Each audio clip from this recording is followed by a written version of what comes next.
How's everybody doing on day 326, 365 days towards racial change?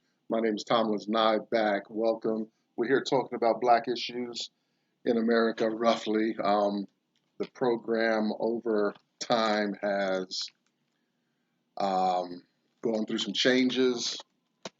Have we addressed? We had our focus has changed periodically. So now, in these last 40 some days, 30 some days. We've had a lot of lessons. Um, now we've had some theories, and now we're getting into some ethics, practical applications. If you read uh, any philosophy, any books, even self-help, it's going to start out in the same way, give you statistics, education to get your mind in that um, in that space, and then they'll give you examples from history, maybe your life, to give you some exercises, maybe, and then the book will finish out with um, ethics, what we ought to do in light of what we've just learned, or the experience, the journey we've just had. So um, our 365 day arc is going to finish uh, uh, similarly. And it's exacerbated like this virus, the coronavirus, the need to um, to address those issues because the virus has um, brought out a lot of philosophical, moral, social issue components, but it's helped us put racial change into a prophetic um, orientation as well. Um, as a result of America's um, relationship with slavery, exercising um, inexorable power over another group of people, um, we have the outcome is some of the things we're experiencing now. And the virus. See, it was nice, I guess, when we could socialize, go to games, and all this stuff, but the confinement, the restrictions, the failures have mirrored exactly what this nation is about. Not only that, it's global too. I still think about our brothers and sisters in South Africa, right? They had a little blurb about them a while ago. They're herding people into uh, old stadiums and stuff. They wasn't working on social distancing and stuff, or else they're making room for the power group, essentially white folks down there. Um, but this is global. So what are we doing here? It's black issues is our blueprint. This is the rubric which we can address, but we can't escape the idea of uh, this virus. It's it has this direct correlation between poverty in America, racism, and all that. I've been following CNN and whatnot. I thank God for this project because I get to unload my mind and see myself talking back to myself, articulating these incredible topics, real for my life. This little blip, you know, uh, this little flash of life on the eternal continuum I get to this is an opportunity, you know. So, in the aftermath, you know, those who were um, privileged, had access to resources, knew how to manipulate those resources, uh, and leverage resources, access to resources, they will finish at the top. Those who struggled, had to work X amount of jobs, couldn't nurture their families, um, were susceptible to incarceration, those groups, they're going to finish at the bottom. You see how it's this dynamic in America is just so fixed. It's so fixed. You know, the virus is tragic as it was, as it is. It's today's the 27th. As tragic as the virus is,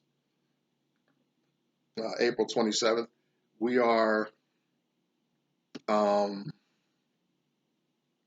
it's only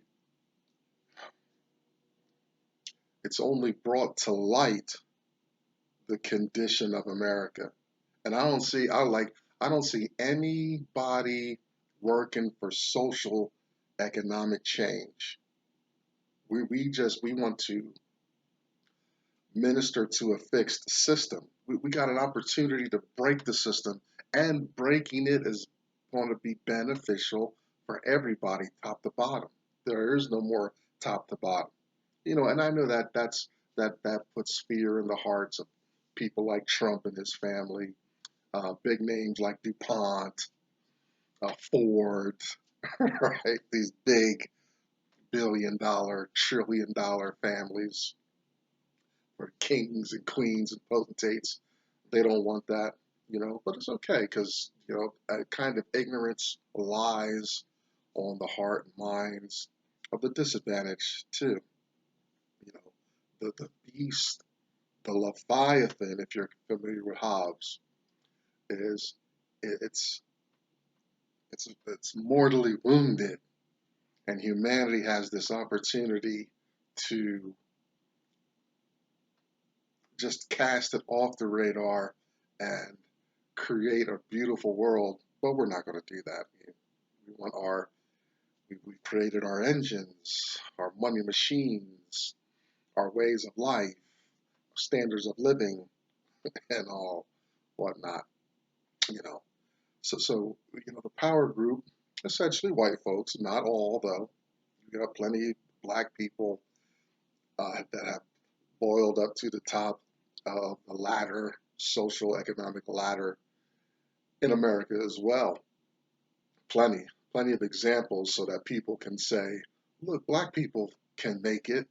Yeah, we got to navigate all, you know, a ton of more stuff than any other group in the land to reach it. Where the power group, those um, who are accustomed to rising, can go up and down the ladder with ease, or just rest secure in where they're at. So black folks, look around. How do you feel? What do you think about this time? Right? I'm seeing the news lines, and rightfully so. We're in this together and all that, and we are, but only until after the smoke clears. It's just like wartime. Black man, you go to that museum in Washington D.C., the African American, which I'm not an African American. I'm a I'm an American with black skin. That's the only African part of me. But anyway, I don't. Well, I've talked about that before. You go to that museum. Black people have been involved with all the violent military campaigns to help support this nation, from the revolution to westward expansion, every major war. Black people have been going through those experiences, go out there, risk our lives, get maimed, wounded, killed, and yet we come back to um, a government that struggles with reparations and a power group that don't want us. We're okay being cannon fodder, but um, not living shoulder to shoulder within the same communities. You know, yeah, it's very sad. So we're in a warfare now, except we don't have to go anywhere. We were invaded this time, and um, we're struggling. Right when the smoke clears after we get done with, you know, uh, and I don't know the future. So this is a prophecy that I hope is wrong. I hope when the smoke clears, people are like, you know what? Enough of this separation. Enough of this economic status. Let's get everybody in the land on an equal playing field. Do no harm to self. Do no harm to others. Participate in the infrastructure equally, and stop your profiteering and stuff. Yeah, I've made a commitment. If I ever can be an employer, you know, have a business where I can hire somebody, they get a living wage. That's a tall order for somebody that, like me, doesn't really, never really had a business handling employees and stuff, but they get a living wage, whatever that is. Somebody working for me that's working another job to make it, that's disgraceful. If you're a company owner and people are working another job, another two jobs to make it, that's disgraceful. That person doesn't have family time, leisure time. The stress is phenomenal, right? I mean, you're a business owner. That's your thing, and you've probably mastered it where you've got a lot of interest going on, huh? Enough of that. A lot of resources we've come through, uh, and I'm going to give you some of the resources that have informed our conversations here.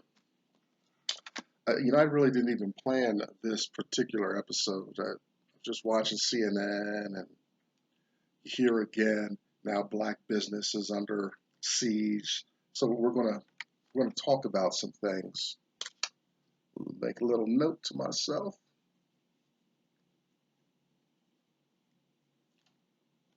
But let me give you some resources. These are the resources that we've used through this past almost a year now, and I want you to get these if you can. If not, you just hunt the internet and you can find blogs and videos of some of these authors.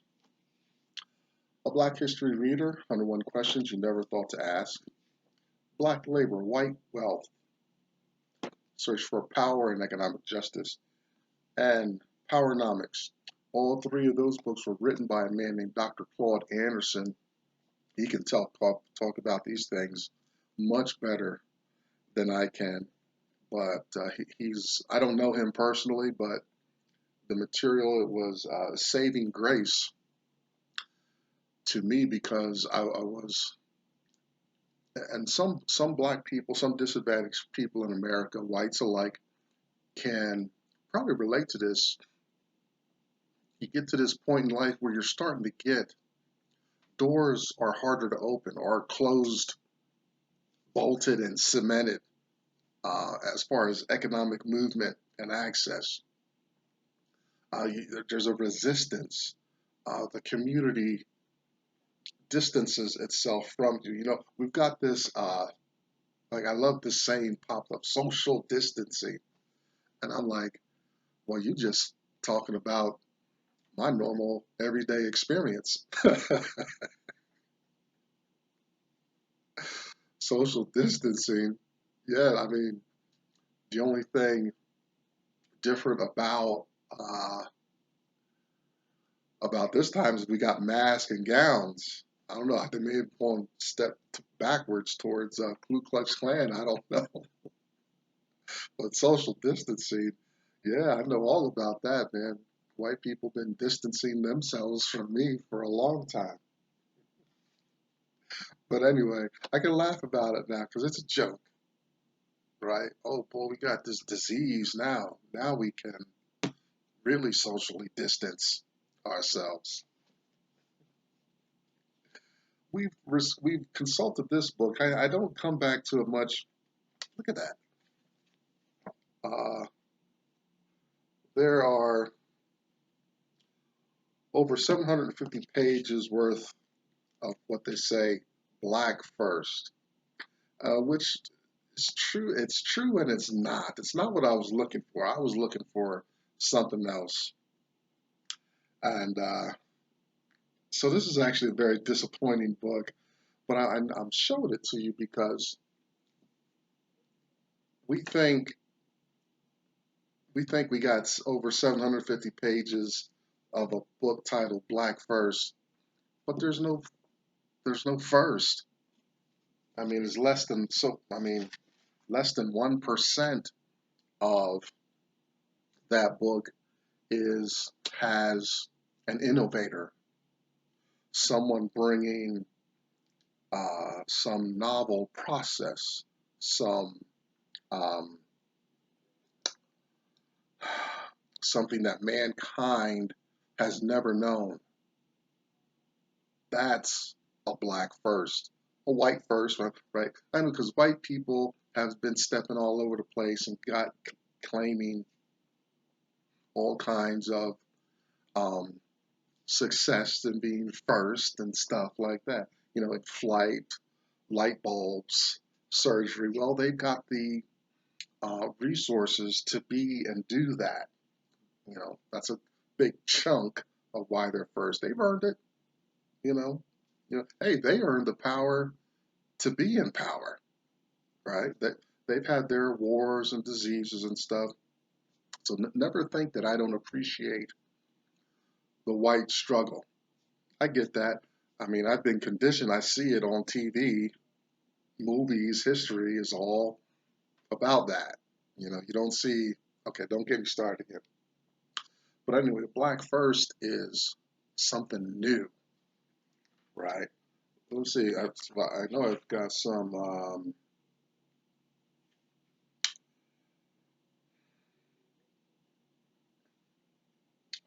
Okay, 1954, Shaboom, first rock and roll record claim. Now that's good. Now that's a first. A new musical genre, right? Yeah, yeah. No, so you're going to find most of my entries, ideas of that book are going to be from that. But that's what I'm looking for in a black first. Don't be the first black person to graduate a school or first black person of this. Shaquille O'Neal's the first black person on the board of Papa John's. Yeah, I don't know. Had Shaq made his own pizza company, insurance company. Oh, well, what else is he? Well, he's got a couple interests. Had he made those businesses himself, there's a first. Yeah, you know, go own a team, buy the Lakers or the Orlando Magic. Own the team. Don't be on the board. Anyway, no, Shaq, you did all right, bro. But you're not the first human. That's what I'm looking for. Um, so there's a couple of books. Oh, also we've gone through this whole text, Uncle Tom's Cabin. Um, a lot of great illustrations. These are fictional accounts of slave life in America, but you find out by the end of the book, and I'm going to be a spoiler because we've gone through the book, those events are informed by factual accounts, you know. So we got plenty of resources, about slavery, about being disadvantaged. But what are we going to do? And that's what I want to talk about these last few minutes. Today's episode is called No Blame. And this is really impromptu, over the cuff. I'm not even in my process.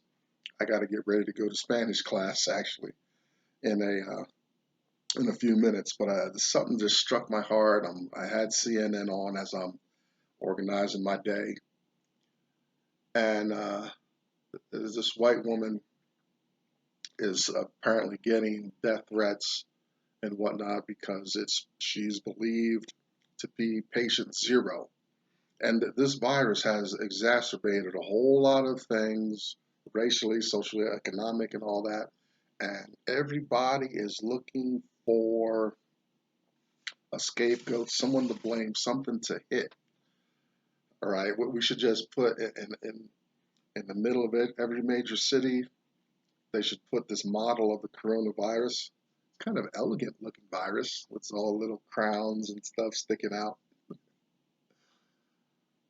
Uh, and just put some bats and axes and weapons and gloves and just let people come by and beat on it because that's what we want to do. We're looking for a scapegoat, someone to blame, ultimately someone to strike, someone to hit.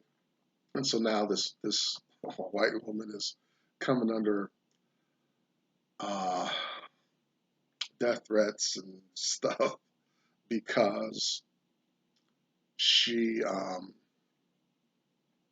people believe that she's patient zero, I guess, for America. We know it didn't start in America. Although this virus, here's the thing, this thing has been creeping around for months, right? Right. Now that the smoke is starting to clear, we're starting to get some control, but we could probably find traces of this virus back at the end of, in America, back at the end of 2019, right? But it's cunning little virus. And then by the time you know, you realize it's like you're on the 10th or 11th floor of a old wooden building, and um, you smelled smoke, but you don't care. Maybe somebody in the kitchen burned something, but when you realize the whole damn place is on fire, and you've been sitting around for all the time you could have been getting out of the damn building, all right? Um, and then once you realize it, it's almost like the fire knows that you know, and so it, you know, increases its effort, and it's just out of control, right? That's what the virus did. It was cunning, made its nice little home here and there and stuff like that. And then once we spotted it found itself cornered and lashed out, and just, you know, it, all of its sleeper cells were activated. And, you know, this thing had the whole planet on lockdown.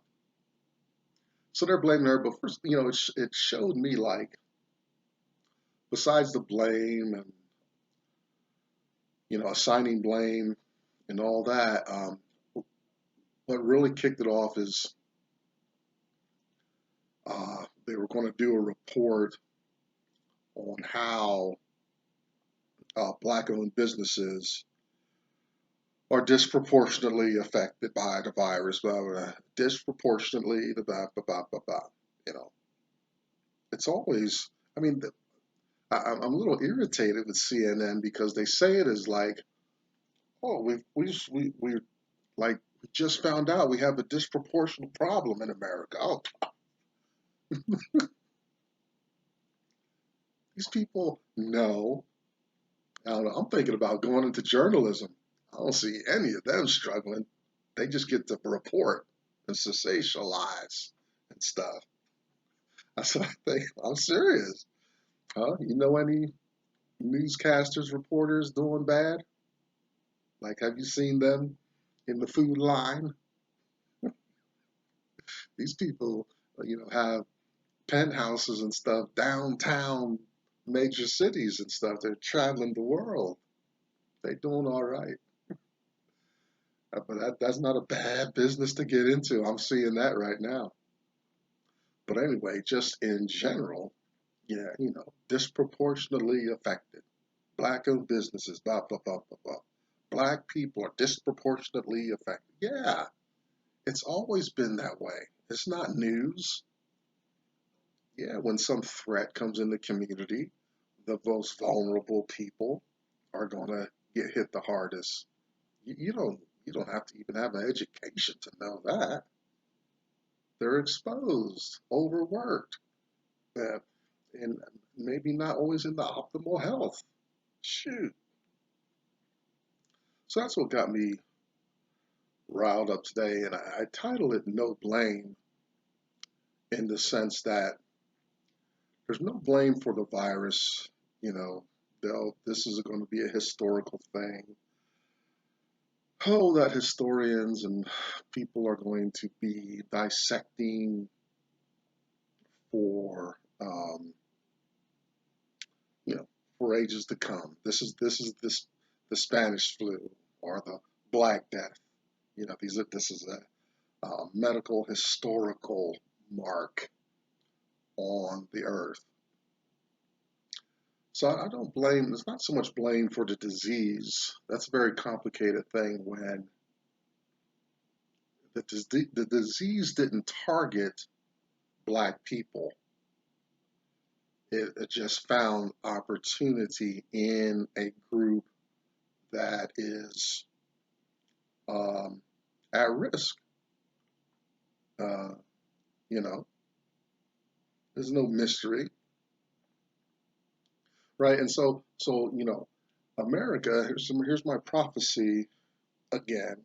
America is going to redouble its efforts at giving communities um, more symbols and tokens of what health looks like, right? But they're not going to give, and that's see the language they are not going to give as though they have. We got to. That's part of the problem, right there in the language where right I'm giving someone else this power, right? Sexually, right? Well, she didn't give me no sex. I was like, wow, I didn't know she has the whole atmosphere, the whole um, the province of sex. It's her land there, her influence, and and she didn't give me out of that. He didn't give me out of that, right? That's what we're saying. It's the same thing we say sexually. Oh, he didn't give me any last night.